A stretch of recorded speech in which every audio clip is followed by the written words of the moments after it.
288 000 € de fournitures administratives, 155 000 de linge de maison, un budget fleur de 275 000 €. Voici quelques exemples des dépenses du budget 2008 de l'Élysée qui viennent d'être passées au crible par la Cour des comptes. Une première en France. Si dans l'ensemble la Cour estime que le budget a été bien géré, elle souligne quand même quelques incohérences. Le président de la République met un point d'honneur à voyager sur des avions de ligne lorsqu'il voyage à titre privé. Eh bien, nous répondons, c'est très bien ce que vous faites, mais ça coûte plus cher.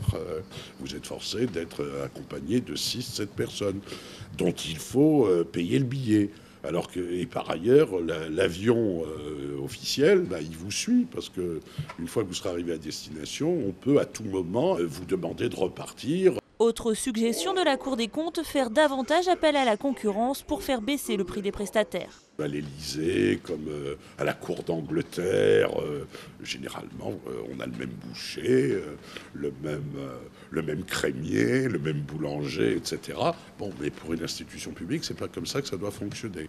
La boucherie de Varennes, située dans le 7e arrondissement de Paris, est ainsi le fournisseur attitré du palais depuis l'époque de Pompidou en 1969. Mais son propriétaire, qui a déjà perdu son contrat avec l'hôtel Matignon, se dit prêt à participer à un appel d'offres. Mais quand il y a appel d'offres, les choix de l'Élysée restent parfois obscurs, comme en témoigne celui du fournisseur des tentes pour la Garden Party de 2008. Le prestataire en charge de cet événement depuis 1995 a été choisi avec un devis supérieur de 100 000 € à celui de son concurrent.